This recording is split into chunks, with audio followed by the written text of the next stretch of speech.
ओम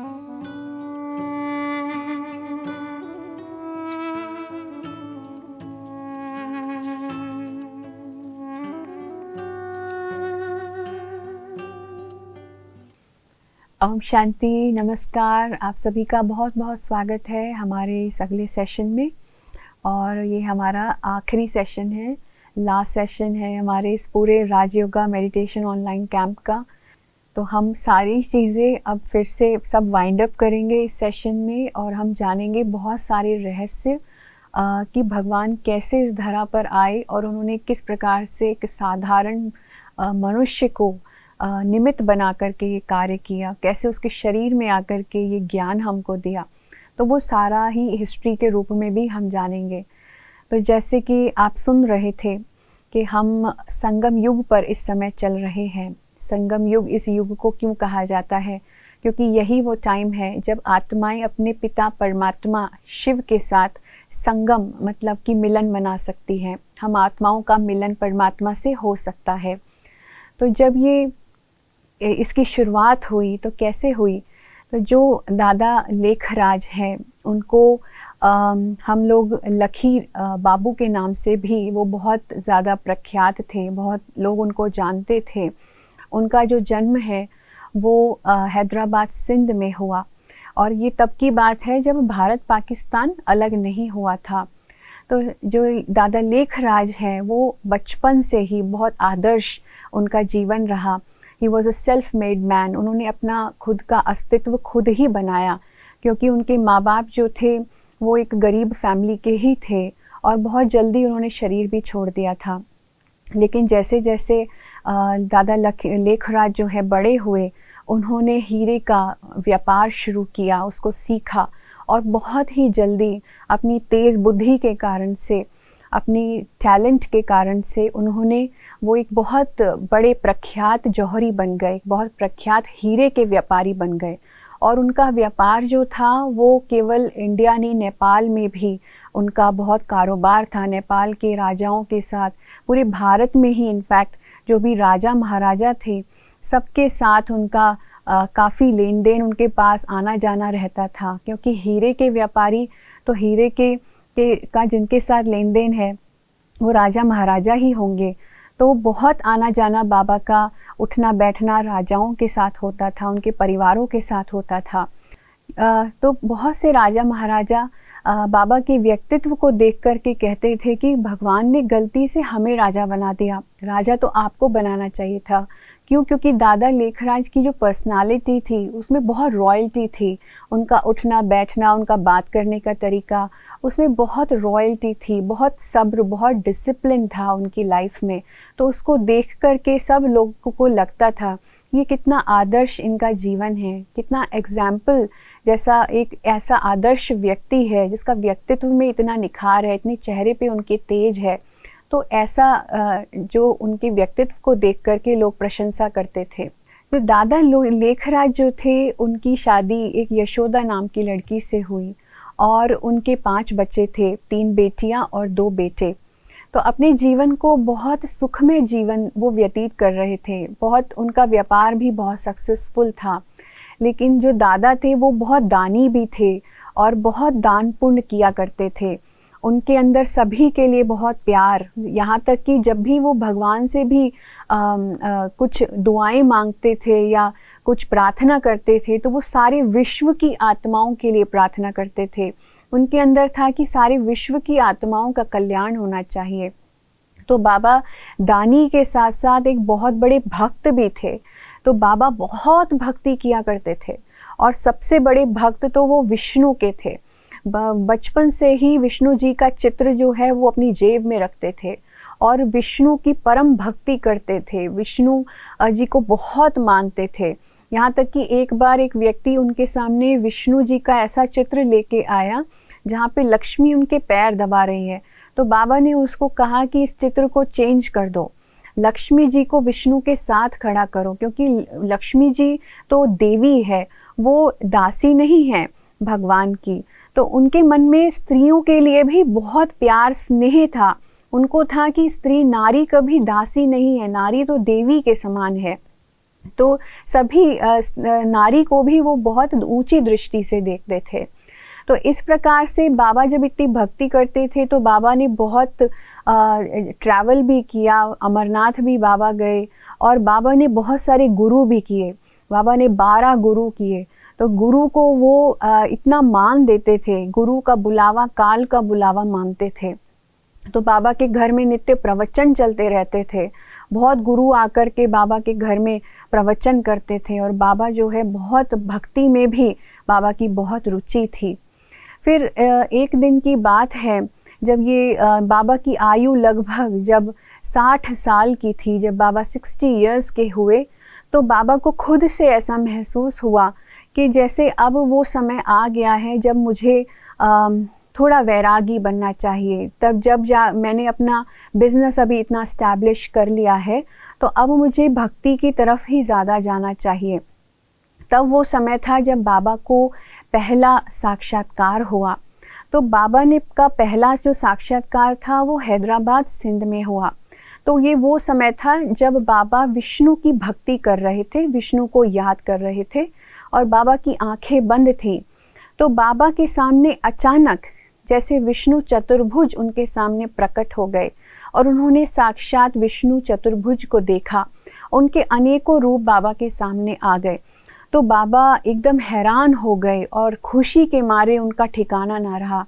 फिर बाबा जो बार बार जो शब्द, जैसे विष्णु जी उनको एक वरदान दे रहे हैं, तो वो शब्द विष्णु जी ने उनको कहे वो थे कि अहम विष्णु तत्त्वम, कि मैं विष्णु चतुर्भुज हूँ और वही तुम हो। ये बात बार बार बोली कि अहम विष्णु तत्त्वम, मैं विष्णु हूँ और वही तुम हो। तो इसका मीनिंग तो बाबा को समझ में नहीं आया कि इसका क्या मतलब है, पर बाबा की प्रसन्नता इतनी ज़्यादा थी कि जिस ईश्वर की मैं भक्ति करता हूँ वो स्वयं मुझे दर्शन देने आ गए हैं। तो लेकिन वो क्या कह रहे हैं, उन्होंने तथास्तु नहीं कहा, मेरी इच्छा पूर्ण हो, मेरी मनोकामनाएं पूर्ण हो, ऐसा वरदान नहीं दिया, बल्कि कह रहे हैं मैं विष्णु हूँ और वही तुम हो। तो इसका क्या मतलब है? तो बाबा उसका उत्तर जानने के लिए अपने गुरु के पास गए। तो जब गुरु से मिले तो गुरु को सारी बात बताई। तो गुरु से के हाव भाव जान करके बाबा को महसूस हो गया कि इसमें मेरे गुरु का कोई हाथ नहीं है, ये साक्षात्कार कराने में, और गुरु को इस बात का ज्ञान भी नहीं है कि इस वरदान का मीनिंग क्या है। तो उनको लगा कि कुछ कार्य है जो शायद भगवान मेरे द्वारा कराना चाहते हैं, या कुछ और लक्ष्य है, कोई और मीनिंग है इन बातों का, जो बाबा को क्लियर नहीं हुआ।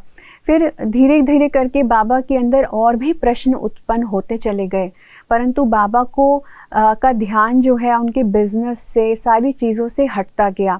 तो उनको था कि अब मुझे अपने आप को भक्ति की तरफ और मोड़ना होगा, शायद तभी मुझे उत्तर मिल पाए अपने प्रश्नों का। तो बाबा हैदराबाद सिंध छोड़ करके बनारस चले गए। सोचा कि वहाँ गंगा के तट पर मुझे शायद मेरे प्रश्नों का जवाब मिल जाए। बाबा के एक मित्र जो हैं वो बनारस में रहते थे। तब बाबा को उसी समय जब बाबा वहाँ भक्ति किया करते थे और बाबा गीता पाठ भी बहुत करते थे, गीता पढ़ा करते थे, तब बाबा को दूसरा साक्षात्कार हुआ। तो वो दूसरा साक्षात्कार बाबा ने देखा कि इस सारी मनुष्य सृष्टि का महाविनाश हो रहा है, और वो भी 3 तरीके से। एक है नेचुरल कैलेमिटीज़, कि 5 ही तत्व मिलकर के सृष्टि को जलमय करने के लिए, सृष्टि को तबाह करने के लिए अपना एड़ी चोटी का जोर लगा रहे हैं। दूसरा उन्होंने देखा एटॉमिक वॉर हो रही है, जो मनुष्य आत्माओं ने ऐसे ऐसे हथियार बनाए हुए हैं, ऐसे ऐसे वेपन्स बनाए हैं, जो एक वेपन डालते ही, एक हथियार, एक बॉम्ब फोड़ते ही लाखों मनुष्य एक साथ मर जाते हैं। तो वो एटॉमिक वॉर बाबा ने पहले ही 1936 में साक्षात्कार के रूप में देखी। फिर तीसरा बाबा ने सिविल वॉर देखी। तो सिविल वॉर के द्वारा बाबा ने देखा सब लोग आपस में लड़कर के भी एक दूसरे को ख़त्म कर रहे हैं।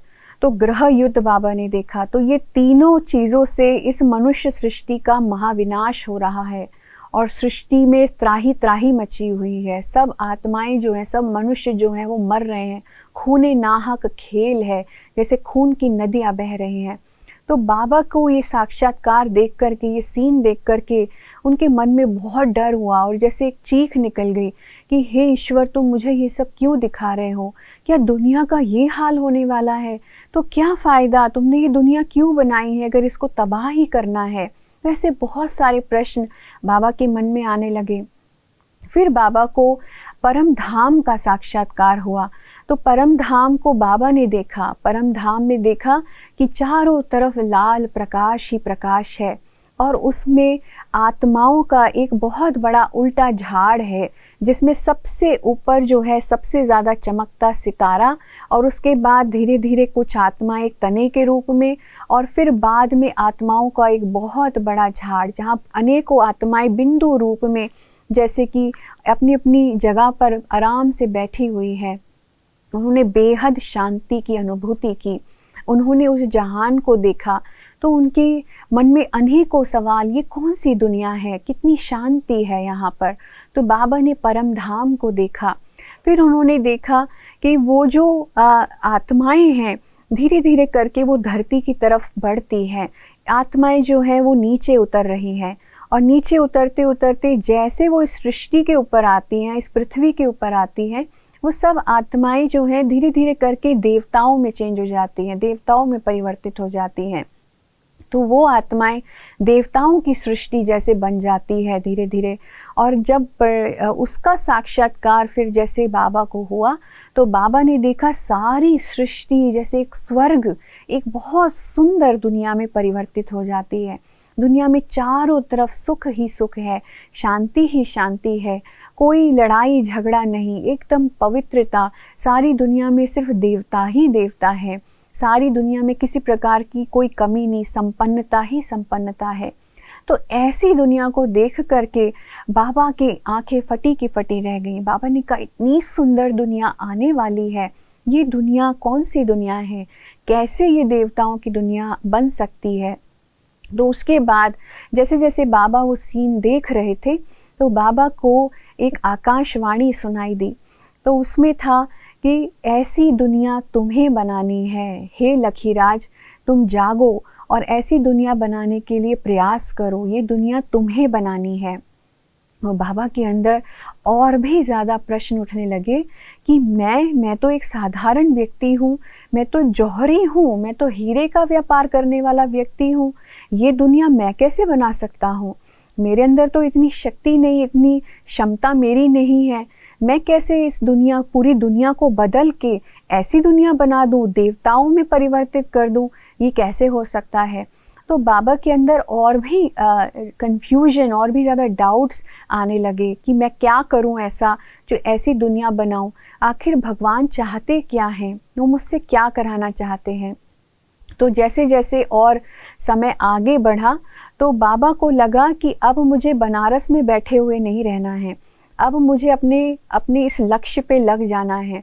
तो बाबा ने अपने बिजनेस को वाइंड अप करना शुरू कर दिया और बाबा कलकत्ता गए और बाबा ने अपना वहाँ से जो भी बिज़नेस था उसको वाइंड अप करके आधा जो है अपने पार्टनर को दे दिया और बाकी जो उनके पास था वो सोचा कि इस दुनिया को शायद बनाने में कुछ धन की उपयोगिता हो तो मैं उसके लिए इसको रखता हूँ। तो अपने पार्टनर के साथ सारा जो था हिसाब किताब करके बाबा ने सारा बिज़नेस कलकत्ता से वाइंड अप करके बाबा हैदराबाद सिंध वापस आ गए। तब हैदराबाद सिंध जो हम बात कर रहे हैं वो पाकिस्तान तब तक नहीं बना था, ये सब 1936 की बात है। तब जब बाबा वापस आ गए तो एक बार की बात है कि बाबा के घर में सत्संग चल रहा था और गुरु प्रवचन कर रहे थे। और जब गुरु का प्रवचन चलता था तो ये नियम था कि किसी को भी उठना अलाउड नहीं था बीच में से। ये नियम बाबा ने ही बनाए थे क्योंकि गुरु का अपमान माना जाता था। तब ऐसे में बीचों बीच में ही जब सत्संग चल रहा था बाबा खुद उठ करके अपने कमरे में चले गए। तो सब लोग हैरान हो गए कि बाबा को क्या हो गया है। तब पीछे पीछे उनकी जो पुत्र वधू थी, उनकी डॉटर इन लॉ, तो वो बाबा को देखने के लिए गई कि क्या हुआ है बाबा को। तो वो जैसे बाबा के कमरे को उन्होंने खोला तो देखा कि चारों तरफ लाल प्रकाश ही प्रकाश है, सुनहरा प्रकाश चारों ओर कमरे में फैला हुआ है। एकदम इतनी गहन शांति की अनुभूति हो रही है। तो वो जाकर के बाबा के सामने बैठ गई। फिर उन्होंने देखा कि वो प्रकाश बाबा सामने बैठे हैं और बाबा के मस्तक से वो प्रकाश फूट रहा था और चारों तरफ वो फैल रहा था, जैसे चारों तरफ सुनहरी लालिमा है जो बिखरी हुई है। तो उनको बहुत विशेष अनुभूति हुई। फिर जो शब्द बाबा के मुख से निकले वो शब्द थे, निजानंद रूपम शिवोहम शिवोहम, प्रकाश स्वरूपम शिवोहम शिवोहम, ज्ञान स्वरूपम शिवोहम शिवोहम। तो ये 3 शब्द जो हैं बाबा के मुख से निकले। तो उनकी जो पुत्र वधू थी उनको एहसास हुआ कि ये बाबा नहीं है, ये तो कोई और है, कोई और शक्ति है जिसने बाबा के अंदर प्रवेश किया है और वो कह रही है और अपना परिचय दे रही है कि मैं कौन हूँ। तो वो उस परिचय का, उसका, उन शब्दों का अर्थ समझ में आया कि मेरा जो स्वरूप है वो आनंद स्वरूप है, मेरा नाम शिव है, मेरा जो स्वरूप है वो प्रकाश स्वरूप है, मेरा नाम शिव है, मेरा जो स्वरूप है ज्ञान स्वरूप है, मेरा नाम शिव है। तो शिव परमात्मा की पहली बार अवतरण का वो पहला दिवस था जब परमात्मा शिव ने स्वयं दादा लेखराज के तन में प्रवेश करके ये शब्द कहे और उसके बाद चीज़ें बदलने लग गई। बाबा को भी क्योंकि आभास हुआ कि किसी शक्ति ने मेरे अंदर प्रवेश किया है और जो मेरे साथ बैठ कर के, मेरे पास बैठ कर के, मेरे शरीर के अंदर बैठ कर के जो ये शब्द जिसने बोले हैं वो मैं नहीं हूँ, लेकिन कोई और शक्ति है जो इस मेरे शरीर में आई और जो ये कह कर के चली गई है। तो बाबा को था कि ये कौन सी शक्ति थी जो आई, ये कौन था जो आया, कि कौन था जिसने कहा कि मेरा नाम शिव है, मैं निजानंद आनंद स्वरूप हूँ। तो बाबा जो है के अंदर बहुत सारे प्रश्न उठने लगे और धीरे धीरे बाबा को था कि स्वयं परमात्मा शायद मेरे द्वारा कोई कर्तव्य कराना चाहते हैं। तो बाबा ने गीता पाठ करना शुरू किया और बाबा को देख करके, गीता पाठ करते हुए देख करके बाबा के सब परिवार वाले उनके सामने बैठ जाया करते थे। तो जैसे ही बाबा को लोग देखते थे, सबसे पहले उनके परिवार वाले, तो उनको बाबा दिखाई नहीं देते थे। उनको जैसे ऐसा लगता था कि सामने जैसे बाबा नहीं खड़े हैं लेकिन श्री कृष्ण दिखाई दे रहा है। तो बाबा को का जैसे रूप ही बदल जाता था, सामने श्री कृष्ण का साक्षात्कार होता था। तो ये देख करके जो भी लोग हैदराबाद सिंध में उनके कम्युनिटी के लोग और भी जो शहर के लोग थे, जब वो आते थे तो जैसे ही वो बाबा को देखते थे सबको साक्षात्कार होता था। किसी को कृष्ण दिखाई देता था, जो जिसको मानता था उसको वैसा साक्षात्कार होता था। तो लोग उनको पकड़ने के लिए प्रयास करते थे कि श्री कृष्ण को हम पकड़ लें। तो बाबा को लगता था कि ये मेरी तरफ ऐसे क्यों बढ़ रहे हैं, क्योंकि साक्षात्कार कराने वाली शक्ति कौन थी, वो तो परमात्मा शिव थे। और ये बाबा के जो आने वाले स्वरूप है, बाबा का जो बनने वाला स्वरूप है, उसका पहले से साक्षात्कार करा करके शिव परमात्मा की एक तरीके से ये योजना थी कि सभी आत्माओं को इकट्ठा किया जाए, लोगों को इकट्ठा किया जाए। क्योंकि हम जानते हैं दुनिया में चमत्कार को नमस्कार किया जाता है, तो जब तक कोई चमत्कार ना दिखाया जाए लोग उसकी वैल्यू को नहीं समझते, लोग उसको इम्पोर्टेंस नहीं देते। तो इसलिए इतने लोगों को साक्षात्कार होने लगे, जैसे क्रांति सी आ गई और ये बात बहुत ज़्यादा फैलने लगी, एक न्यूज़ बन गई। यहाँ तक कि अमेरिका तक में भी जो टाइम्स न्यूज़ करके एक मैगज़ीन थी उसमें भी ये बात छपी कि इंडिया में हैदराबाद सिंध में एक दादा लेखराज हैं जिनको देखने से श्री कृष्ण दिखाई देता है, जिनसे श्री कृष्ण का साक्षात्कार होता है। तो सब जगह ये बात फैल गई और फिर बहुत जगह से लोग आने लगे बाबा को देखने के लिए। तो बाबा जैसे ही गीता पाठ करते थे या बाबा दृष्टि देते थे तो लोग ध्यान में चले जाते थे। तो कोई वैकुंठ देख रहा है, कोई वैकुंठ में श्री कृष्ण के साथ रास कर रहा है। तो ऐसे अनेकों अनुभव लोगों को होने लगे। तो धीरे धीरे करके बहुत सारी संख्या में लोग आने लगे और इसमें सबसे ज़्यादा विचित्र बात जो है वो ये दिखाई दी कि ज़्यादा संख्या में साक्षात्कार महिलाओं को हुए, बहनों को हुए, माताओं को हुए, कुमारियों को हुए, कन्याओं को हुए। तो ये भी एक अचंभे की बात थी कि पुरुषों को इतने साक्षात्कार नहीं होते थे, माताओं को ज़्यादा होते थे। ये उस समय की बात है जब माताओं को, बहनों को इतना ऊंचा महान नहीं माना जाता था, बहुत बंधन में रखा जाता था, घरों के अंदर रखा जाता था, बाहर ज़्यादा निकलने नहीं दिया जाता था, या पर्दा सिस्टम होता था। तो उस समय की बात है जब स्त्री को दबाया जाता था। तो ऐसी महिलाएं भक्ति बहुत करती थी, और उस भक्ति के कारण से ही शायद परमात्मा उन्हीं को खींचने के लिए उस समय वो सारा लीला थी, वो सारा जो है खेल था, जो परमात्मा ने साक्षात्कार माताओं बहनों को कराया। क्योंकि उनके पुरुष जो थे सिंध प्रांत में, जैसे आपने सुना हो कि सिंध प्रांत में जो मेल होते थे वो ज़्यादातर बाहर रहते थे, बिजनेस में इन्वॉल्व होते थे, उनका बिजनेस सारे वर्ल्ड में फैला हुआ होता था, तो वो ट्रैवल बहुत करते थे।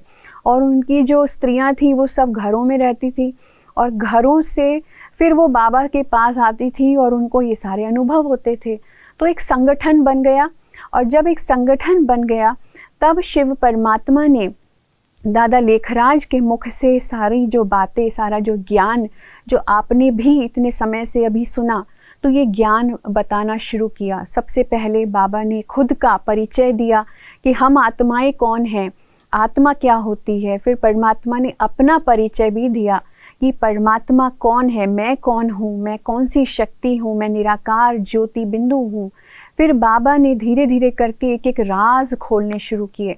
तो सारी सृष्टि का राज, पास्ट प्रेजेंट फ्यूचर, क्या होने वाला है, नई सतयुगी दुनिया आने वाली है, तो ये सारा ज्ञान बाबा ने धीरे धीरे करके देना शुरू किया। तो हमने देखा कि शिव बाबा जो है, फिर उसने दादा लेखराज का नाम भी परिवर्तित किया और उसको कहा कि यही है वो ब्रह्मा जो शास्त्रों में जिसका गायन है, जिसके मुख के द्वारा ये ज्ञान देकर के नई सृष्टि की रचना का कार्य मैं परमात्मा कर रहा हूँ, तो यही वो ब्रह्मा है। तो बाबा ने फिर दादा लेखराज का नाम बदल के प्रजापिता ब्रह्मा रखा। सही मायनों में देखा जाए तो हर मनुष्य जो है वो अपनी रचना रचता है। जैसे आप भी अपनी रचना रचे तो ब्रह्मा तो आप भी हैं। बच्चे पैदा होते हैं, आप अपने गृहस्थ को चलाते हैं, लेकिन सारी प्रजा का जो पिता, सारी मनुष्य सृष्टि के सृजन का जो कार्य कर रहा है, वो सारी प्रजा का जो पिता है वो है ब्रह्मा। तो ब्रह्मा के द्वारा सारी मनुष्य सृष्टि के पुनः सृजन का कार्य परमात्मा शिव ने किया। तो ये कार्य आगे बढ़ता रहा। फिर धीरे धीरे करके इसमें बहुत सारे विघ्न भी आए। तो जो सबसे पहली जो कुमारी थी, जैसे कि जो सबसे पहली कन्या जो बाबा के इस संगठन में जुड़ी, तो बाबा ने इस संगठन का जो नाम है वो ओम मंडली रखा शुरू में 1936 में। और जो सबसे पहली कन्या जो इस संगठन में आई कुमारी, वो थी ओम राधे। तो ओम राधे जो थी 17 इयर्स की थी, बहुत छोटी थी, और आते ही क्योंकि उसके अंदर बहुत एक्स्ट्रा ऑर्डिनरी टैलेंट्स थे, बहुत टैलेंटेड थी, तो बाबा ने, शिव बाबा ने ये भी रहस्य बताया कि ये वही कन्या है जो बाद में सतयुग में लक्ष्मी बनेगी। तो बाबा ने उनका भी भविष्य बताया कि क्या होने वाला है। तो शिव बाबा ने कहा कि यही कन्याओं को माताओं की जिम्मेदारी दो, माताओं और बहनों को संभालने की जिम्मेदारी दो। फिर बाबा ने, शिव बाबा की प्रेरणा से सारा ही अपनी जो प्रॉपर्टी थी, अपना धन था, वो माताओं बहनों के हवाले कर दिया, माताओं बहनों के नाम कर दिया। क्यों? क्योंकि शिव बाबा ने कहा कि माताएं और बहनें ही हैं जो स्वर्ग के द्वार खोलेंगी। हालांकि हमने शुरू से जो मानते आ रहे थे स्त्री को बहुत, जिसको कहते हैं, उसकी इतनी रेस्पेक्ट नहीं हुई, उसको दबाया गया और स्त्री को कहा कि नारी नरक का द्वार है। लेकिन परमात्मा शिव ने आकर के कहा कि नारी तो स्वर्ग के द्वार खोलने वाली है। तो माताओं और बहनों के द्वारा ही ये सारे विश्व का कल्याण होना है। इसलिए इस यज्ञ को, जो यज्ञ मैं आकर के आज स्टार्ट कर रहा हूँ, जो मेरा विजन है नई दुनिया बनाने का, वो माताओं बहनों के द्वारा ही होना है। तो इसलिए ब्रह्मा बाबा ने अपना सारा जो कुछ उनके पास धन प्रॉपर्टी थी सब माताओं बहनों के नाम कर दी।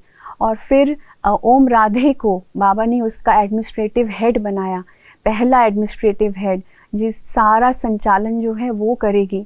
तो बाबा ने इस प्रकार से आगे बढ़ते रहे और संगठन जो है वो भी जैसे जैसे बहुत लोग जुड़ते रहे, तो बाबा का ज्ञान भी चलता रहा। फिर जो बाबा शिव बाबा ब्रह्मा के तन में आकर के जो भी ज्ञान सुनाते थे उसको बाबा कहते थे मुरली। तो मुरली हम लोग जो सुनते हैं समझते हैं तो हमें लगता है कि श्री कृष्ण ने मुरली सुनाई।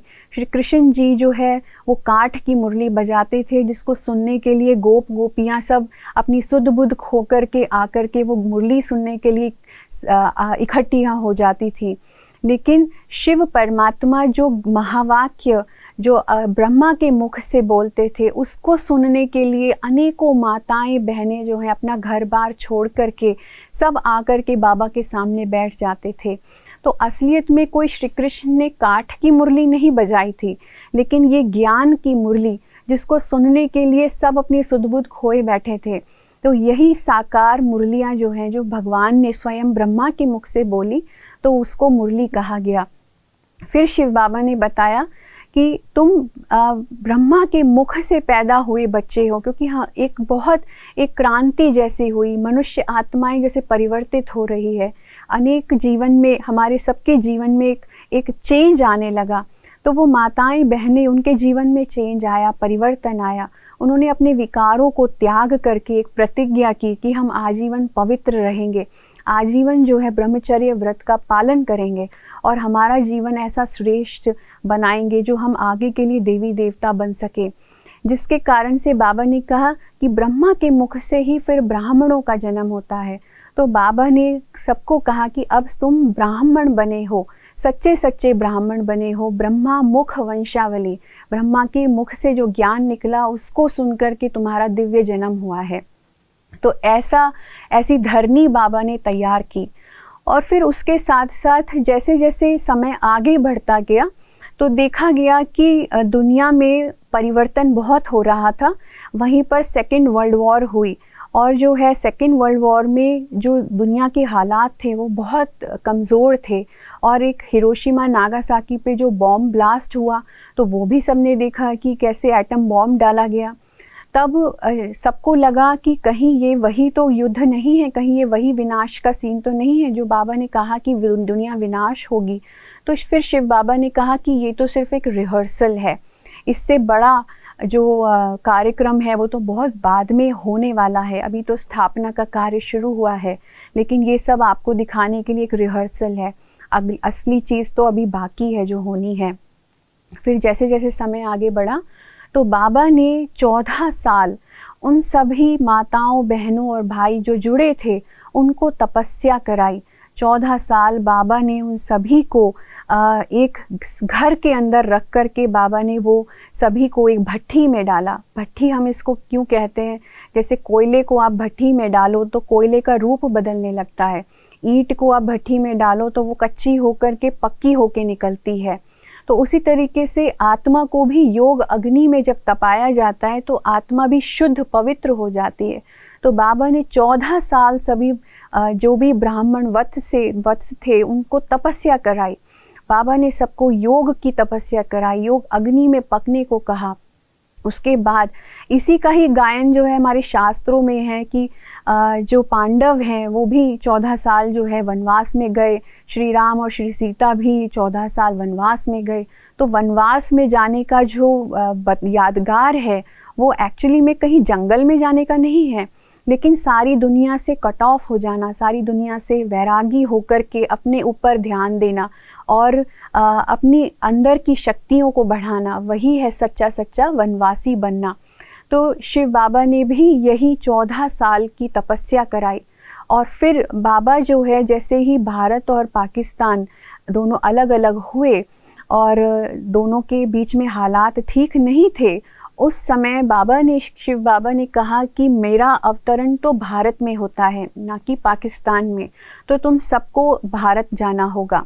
तो बाबा ने फिर सबको कराची से फिर इंडिया लेकर के आए और यहाँ पर आकर के माउंट आबू में बाबा ने जो है इसकी एक स्थान लेकर के बाबा ने शुरुआत की। तो सभी ब्राह्मण वत्स यहाँ इंडिया में माउंट आबू में शिफ्ट हो गए। तो माउंट आबू में बाबा ने हेडक्वार्टर बनाया और जो हमारा अंतर्राष्ट्रीय मुख्यालय बना माउंट आबू में, जिसको हम मधुबन कहते हैं बहुत प्यार से, और नित्य शिव परमात्मा इस धरती पर आकर के सभी को ये ज्ञान बाबा ने दिया। और फिर धीरे धीरे करके बाबा ने जो इतनी बच्चों को तैयार किया था, इतनी तपस्या करा के बाबा ने जिन बच्चों को तैयार किया था, फिर बाबा ने उन एक एक बच्चे को अलग अलग दिशाओं में भेजा कि अब जाकर के तुम सेवा करो, अब जाकर के ये ज्ञान जो तुमने समझा है, सीखा है, ये संदेश परमात्मा का सारी आत्माओं को दो, सारे विश्व की आत्माओं को बताओ कि भगवान धरती पर आ चुके हैं और ये संगम युग चल रहा है, ये परिवर्तन का समय है। तो जितनी जो उस समय बहनें थी, कन्याएं थी जो इस संगठन में थी, आज वही इस संस्था की दादियाँ हैं, वही बहनें जो हैं जगह जगह सारे भारत और विश्व में उन्होंने सेवाओं की एक झड़ी लगा दी। और धीरे धीरे करके हम देखते गए कि परिवार के परिवार इस ज्ञान के साथ जुड़ने शुरू हुए और अनेकों बाबा के बच्चे निकलते चले गए। सारे विश्व में एक क्रांति आ गई। और जैसे कि इतना ब्राह्मण परिवार आज ये वृद्धि को पा चुका है कि इतनी आत्माएं हैं जो पूरे विश्व में, कितने परिवार जो बाबा ने नियम बनाए, जो मर्यादाएं बनाई, उन पे चल करके गृहस्थ जीवन में पवित्रता को अपना करके आज चल रहे हैं, नित्य मुरली सुनते हैं। फिर 1969 में स्वयं ब्रह्मा बाबा ने अपनी इस देह का त्याग किया। तो देह का त्याग ब्रह्मा बाबा ने किस आधार पे, किस उद्देश्य से किया? क्योंकि शिव बाबा ने कहा कि अब ब्रह्मा जो है वो संपूर्ण ब्रह्मा बन चुका है। मतलब ये पहले पुरुषार्थी था, पहले ये आत्मा खुद मेहनत करके उस स्थिति को प्राप्त करने का प्रयास कर रही थी, लेकिन आज इसकी तपस्या जो है वो पूरी हो गई है। आज ये संपूर्ण आत्मा बन चुकी है। तो अब इसको स्टेज जो है कर्मातीत बनने के बाद एक तरीके से अब ये स्टेज जो है चेंज होगी, क्योंकि अब ब्रह्मा का पार्ट दूसरा है। शरीर जो है हमें बहुत सारी चीज़ों में बांध देता है आत्मा को, लेकिन ब्रह्मा को सारे विश्व की आत्माओं की सेवा करनी है। इसलिए बाबा ने उसको एक फ्लोर जो है एक फ्लोर जो है चेंज कर दिया, घर चेंज कर दिया। तो ब्रह्मा बाबा ने जब शरीर को छोड़ा तो वो आत्मा पहले तो इस शरीर में थी, लेकिन अब वो आत्मा एक सूक्ष्म शरीर धारण करके सूक्ष्म लोक में निवास करती है और सारे विश्व की आत्माओं को वो प्रेरणा देती है परिवर्तित होने की। तो आज भी ब्रह्मा बाबा जो है वो सूक्ष्म वतन से हम सब आत्माओं को परिवर्तित होने की शक्ति देते हैं। फिर हम देखते हैं कि उसके बाद लोगों के मन में, जो ब्राह्मण वत्स थे, उनको ये डाउट हुआ कि शिव बाबा का तो जो रथ था जिसमें शिव बाबा आते थे वो तो ब्रह्मा बाबा था, अब वो चला गया तो अब शिव बाबा कैसे आएंगे? तो फिर शिव बाबा ने फिर दूसरा रहस्य खोला कि मेरे दो रथ हैं। जैसे कि आपने देखा होगा कि शिव के मंदिर में शिवलिंग के आगे एक तो बैल को दिखाते हैं और फिर एक बछड़े को भी दिखाते हैं। तो दो सवारियां हैं, दो रथ हैं शिव परमात्मा के। एक ब्रह्मा चले गए तो क्या हुआ, लेकिन शिव बाबा जो हैं फिर दूसरा एक रथ जो है बाबा मुकर्रर करते हैं, वो है दादी गुलजार। तो शिव बाबा जो है एक स्त्री को माध्यम बनाते हैं, उसके तन का माध्यम लेकर के फिर ये ज्ञान देना शुरू करते हैं। लेकिन जो माध्यम दादी गुलजार को बाबा ने बनाया, उनके तन में प्रवेश करके बाबा ने जो ज्ञान देना हमें शुरू किया, उन मुरलियों में और जो ब्रह्मा बाबा के तन में जो मुरलियाँ चलाई, बहुत अंतर था। क्योंकि पहले की जो मुरलियाँ थी, जो साकार बाबा के थ्रू बाबा ने चलाई, वो थी पुरुषार्थ करने की, ज्ञान की मुरलियाँ, वो ज्ञान पर आधारित होती थी। लेकिन फिर जब ज्ञान इतना सब बाबा ने बता ही दिया था ऑलरेडी, उसके बाद ब्रह्मा भी संपूर्ण बन गया, तो सबके पास एक उदाहरण हो गया कि हमें ब्रह्मा बाबा जैसा बनना है, एक एग्जाम्पल क्रिएट हो गया। तो अब तो हमें धारणाएं करनी है, जो बाबा ने ज्ञान दिया उसके आधार पे अपने अंदर कौन से गुणों को हम धारण करें। तो इसलिए दादी गुलजार के माध्यम से फिर जो भी मुरलियाँ चली, वो सब जो है अव्यक्त मुरलियाँ कहलाई, और वो अव्यक्त मुरली ज़्यादा धारणाओं पे बेस थी। उसके बाद से हम देख रहे हैं कि अव्यक्त मुरलियाँ चलती हैं और शिव बाबा और ब्रह्मा बाबा दोनों दादी गुलजार के तन में आकर के वो मुरलियाँ चलाते हैं, और अनेक ब्राह्मण वत्स जो हैं उन मुरलियाँ सुनते हैं और अपने जीवन में परिवर्तित करते हैं, अपने जीवन को परिवर्तित करते हैं। फिर आज जो है उस कार्य को चलते हुए 84 इयर्स हो चुके हैं और हम देखते हैं कि अभी तो सीन बहुत चेंज हो चुका है, क्योंकि हम महापरिवर्तन के बहुत करीब हैं। तो जब ये सारी बातें जान चुके हैं, समझ चुके हैं, तो आप देखिए ये जो वृक्ष है, जो कल्प का वृक्ष है, जिसका उल्लेख जो है हमारे शास्त्रों में भी किया गया है और अनेक धर्मों में भी है। जैसे क्रिश्चियनिटी में जो है क्रिसमस ट्री दिखाया गया है, जैन धर्म में भी कल्प वृक्ष की बात की गई है, बौद्ध धर्म में भी जो है जो एक मनोकामनाएं पूर्ण करने वाला जो बोधि ट्री दिखाया है। तो वो जो कल्प वृक्ष की बात की जाती है उसका रहस्य भी हम जाने कि जो कल्प वृक्ष है उसका क्या मतलब है, कि पूरा जो 5000 वर्ष का जो साइकिल है वो उसमें मनुष्य आत्माओं का आना और जो है उनका फैलना चारों तरफ सारे विश्व में, वो एक तरीके से जैसे ब्राह्मणों, जैसे एक दुनिया में मनुष्य आत्माओं का बेहद का झाड़ है, एक बहुत बड़ा पेड़ है जिसका बीज जो है परमात्मा शिव है। तो परमात्मा शिव जब आते हैं, जैसे एक बीज आप डालते हो, एक बीजारोपण होता है, तब जाकर के चीज़ें बाहर निकलती हैं। जब वो बीज फलीभूत होता है तो बाहर जो है दिखाई देता है। तो जब तक शिव परमात्मा ना आए तो ये मनुष्य सृष्टि पुनः फिर से स्थापित हो भी नहीं सकती है। तो शिव परमात्मा मतलब सतयुग के आदि में, सतयुग आने से पहले ही आता है। वो जो बीज आया है, तो सबसे पहले जब बीज आता है तो जड़ें बननी शुरू होती हैं। तो जड़ें कौन है? इस मनुष्य सृष्टि की जो झाड़ है, जो कल्प वृक्ष है, उसकी जड़ें कौन है? आपने देखा जड़ें और बीज किसी को दिखाई नहीं देता, क्योंकि वो धरती के अंदर होते हैं। किसी को उसका ज्ञान नहीं होता, पता नहीं होता, लेकिन सारा काम तो वही कर रहे होते हैं। तो इसीलिए शास्त्रों में शिव परमात्मा को भी लोग भूल गए हैं। उन जड़ों को, जो ब्राह्मण जिन्होंने ये सारा काम किया, उन ब्राह्मणों का भी कहीं उल्लेख नहीं है। शिव परमात्मा जो है वो इस कल्प वृक्ष का, इस मनुष्य रूपी झाड़ का बीज है। जब तक बीजारोपण ना हो, बीज ना डाला जाए धरती के अंदर, तो फिर वृक्ष कैसे निकले? तो शिव परमात्मा जब संगम युग पर आते हैं, धरती पर आते हैं, ये ज्ञान हम सबको देते हैं, तो ब्राह्मणों की रचना होती है। और जो ब्राह्मण हैं वो एक तरीके से इस कल्प वृक्ष की जड़ें हैं, और हम ब्राह्मणों के द्वारा ही सारी सृष्टि जो है उसका एक तरीके से फाउंडेशन जो है पड़ता है।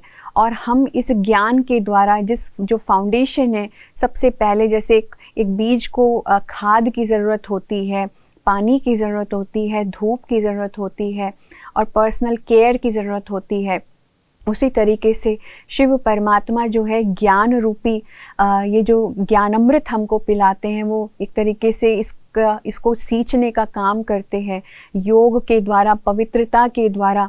तो अनेकों जो चीज़ें हैं, परमात्मा की शक्ति जो है वो धूप का काम करती है। तो बीज जो है वो फलीभूत होता है, जो हम सबकी तपस्या है वो फलीभूत होती है, और उसका नतीजा है कि सतयुग आता है। और सतयुग जो है, जब बीज फलीभूत होता है तो 2 पत्ते जो बाहर निकलते हैं, जो प्रत्यक्ष रूप में दिखाई देते हैं, वो हैं श्री कृष्ण और श्री राधे। तो इस मनुष्य सृष्टि के जो आदि में सबसे पहले जो 2 आत्माएं आईं, श्री कृष्ण और श्री राधे, फिर उनका वंश आगे बढ़ता है, धीरे धीरे और भी आत्माएं आनी शुरू हो जाती हैं।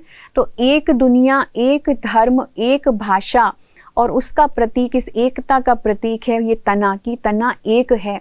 और ऐसी दुनिया है जहाँ किसी भी तरीके का मतभेद नहीं है। फिर जैसे जैसे दुनिया आगे बढ़ती है तो त्रेता युग आता है, श्री राम और श्री सीता का राज्य आता है, और उसके बाद जब सारी देवत्व को जो आत्माएं प्राप्त होती हैं वो धीरे धीरे करके विकर्मों की तरफ बढ़ती हैं। द्वापर युग आता है, 2 पुर बन जाते हैं। तो जैसे सृष्टि का विभाजन होना शुरू होता है और 3 ट्यूब्स निकलती हैं इस कल्प वृक्ष की, 3 ट्यूब्स, 3 ब्रांचेस निकलती हैं, जिसमें से सबसे पहली ब्रांच होती है इस्लाम धर्म, जो इब्राहिम के द्वारा स्थापित होती है। फिर उसके बाद जो दूसरी ट्यूब होती है वो है बौद्ध धर्म की, जो गौतम बुद्ध आते हैं, और उसके बाद उनका धर्म जो है बढ़ता है और उनके धर्म की आत्माएं आती हैं, और वो एक अलग ब्रांच जो है वो चलनी शुरू हो जाती है। फिर उसके बाद जो तीसरी ट्यूब है वो है क्रिश्चियनिटी की, जो जब जीसस क्राइस्ट आते हैं फिर उनके साथ फिर उनके धर्म की आत्माएं आती हैं और फिर वो एक अलग ब्रांच बननी शुरू हो जाती हैं। उसके साथ साथ जैसे सारी सृष्टि जो है वो विभाजित होनी शुरू हो जाती है, तो कल्प वृक्ष जो है सारी सृष्टि पर फैलने लगता है। फिर भारत में भी एक ट्यूब निकलती है, आदि शंकराचार्य आते हैं और उसके बाद मोहम्मद साहब आते हैं, तो मुस्लिम धर्म जो है वो बनता है। फिर उसके बाद गुरु नानक जी आते हैं और फिर उनके धर्म की ब्रांच निकल जाती है। तो इस प्रकार से हम देखते हैं कितनी जैसे मनुष्य सृष्टि का ये झाड़ जो है उसमें अनेक मठ पंथ, अनेक ब्रांचेस जो है निकल जाती हैं। तो सारी सृष्टि के ऊपर अनेकों आत्माएं जो है वो बढ़ने लगती है। मनुष्य सृष्टि का झाड़ जो है वो पूरी सृष्टि पर फैल जाता है।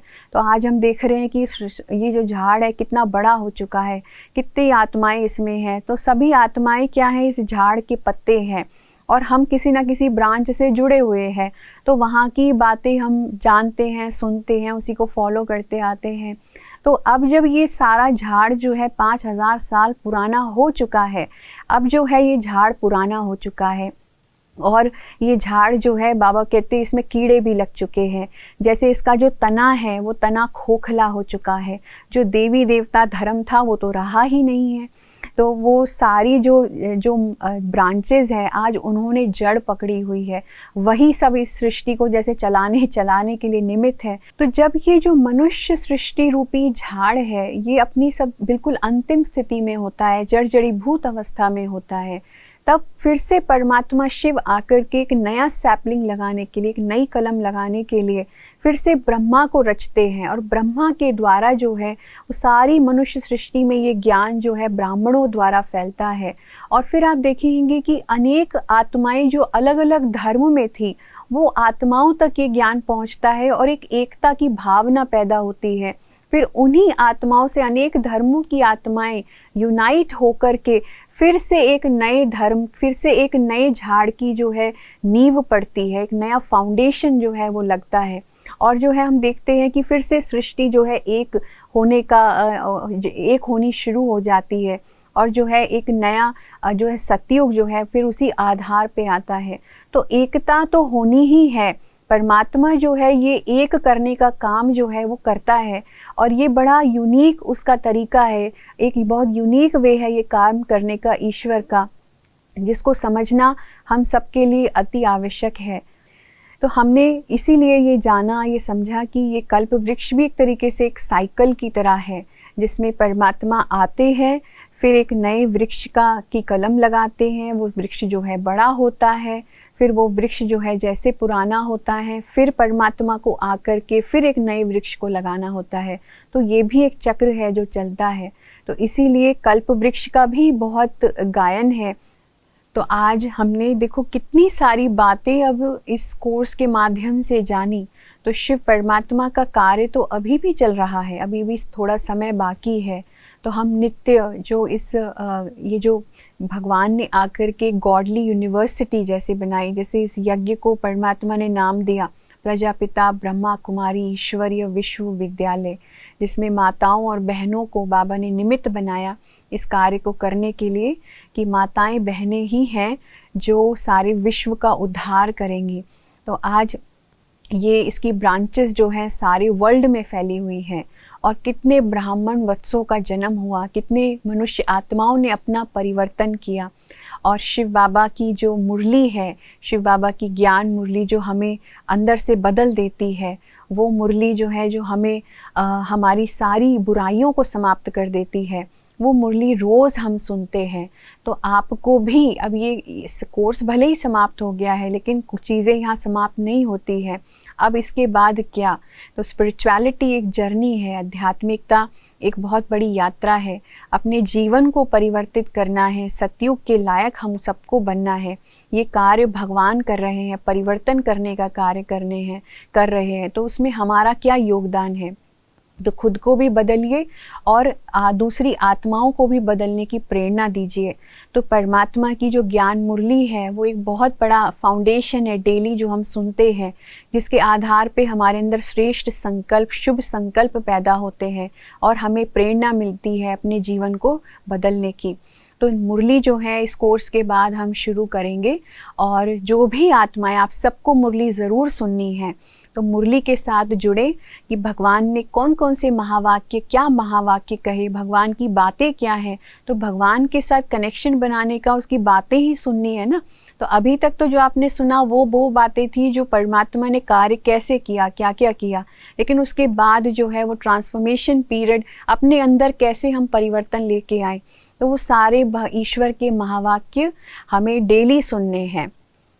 तो मुरली हमें डेली सुननी है। और मुरली अभी हम कैसे सुन सकते हैं कि हमें हमारे जो भी सेंटर्स हैं, जो भी सारे वर्ल्ड में सेंटर्स हैं जहाँ पर रोज़ मुरली होती है, तो आप सेंटर्स के साथ जुड़िए, सेंटर्स पे जाकर के वो मुरली का अध्ययन कीजिए। वहाँ पे जो टीचर्स हैं, जो बहनें हैं, वो मुरली चलाती हैं, मुरली सुनाती हैं। और फिर उसके बाद अगर जैसे अभी लॉकडाउन है, अभी सेंटर्स पे नहीं जा सकते हैं, तो आप यूट्यूब पे भी मुरली करके, ब्रह्मा कुमारी मुरली करके आप सर्च करेंगे तो वहाँ पे भी ऑनलाइन आपको डेली की जो मुरली है वो मिल सकती है। तो इस तरीके से ये जो ईश्वर का कार्य है ये अब जो है संपन्न होने को आया है, परंतु हम सबको इस परिवर्तन से होकर के गुजरना है। तो हमारी आप सबके लिए यही श्रेष्ठ प्रेरणाएं, यही शुभ भावनाएं हैं कि हम सब सहयोगी बन कर के, ईश्वर के सहयोगी बन के भगवान के इस कार्य में अपना योगदान दें, अपना भाग्य बनाएं, अपना श्रेष्ठ जीवन बनाएं। ओम शांति। 2 मिनट के लिए हम सभी परमात्मा की याद में बैठते हैं और एक तरीके से फिर से एक नई शुरुआत के लिए हम यही शुभ भावनाएं करें। योग के माध्यम से भी सारी सृष्टि को हम सकाश दें, शक्ति दें, पावर दें, सारी विश्व की आत्माओं को पावर दें कि आने वाला जो समय है वो बहुत सुखद हो हम सभी के लिए। ओके, तो अपना ध्यान जो है वो समेट करके सारी दुनिया से फिर से अपने भ्रकुटी के बीच में एकाग्रचित हो। अपने आप को एक चमकते सितारे की तरह देखें। मैं आत्मा अति सूक्ष्म ज्योति बिंदु, मैं आत्मा शांत स्वरूप हूँ, प्रेम स्वरूप हूँ, आनंद स्वरूप हूँ। मैं आत्मा परमात्मा की संतान, परमात्मा से अनेकों शक्तियां प्राप्त कर रही हूँ। शिव बाबा को पूर्ण रीति पहचान चुकी हूँ।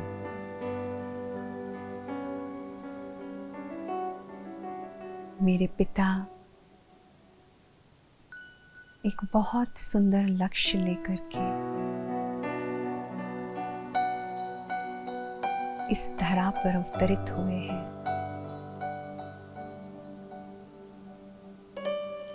एक बहुत प्यारा गिफ्ट मुझ आत्मा के लिए लेकर आए हैं। नई सतयुगी दुनिया की सौगात।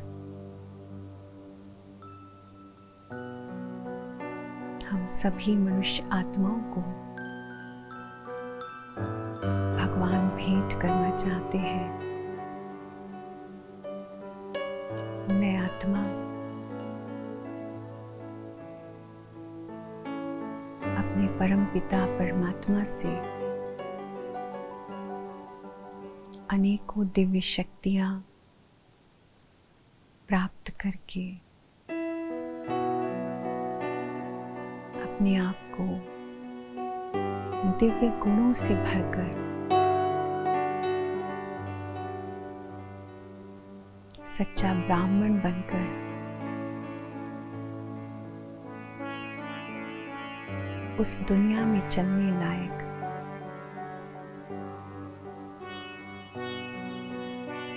देवता जैसा बना रही हूँ। मैं आत्मा एक माध्यम बनके, एक इंस्ट्रूमेंट बनके गॉडली इंस्ट्रूमेंट बन के कार्य कर रही हूँ।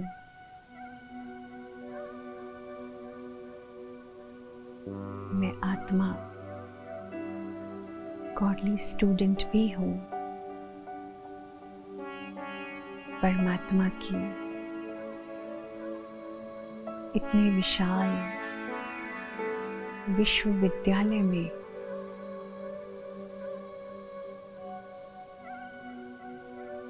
मुझ आत्मा ने एडमिशन लेकर उस अलौकिक टीचर के साथ अपना संबंध स्थापित किया है। कितनी शिक्षाएं, कितनी प्रेरणाएं मुझे प्राप्त हो रही है।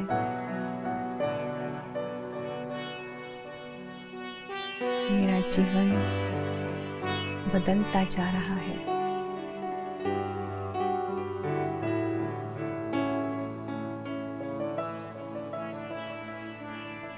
मेरा लक्ष्य यही है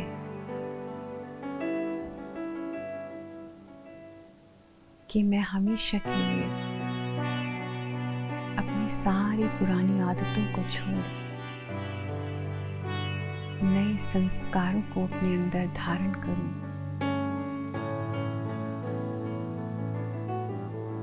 सभी परमात्मा की शिक्षाओं का पालन करके, उस पे चल करके देवता बनने की डिग्री प्राप्त करूं।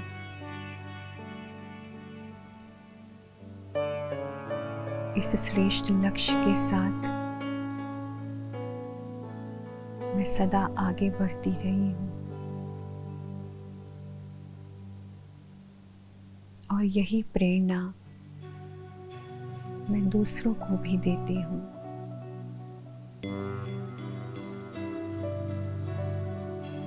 परमात्मा की सहयोगी बनकर चल रही हूँ।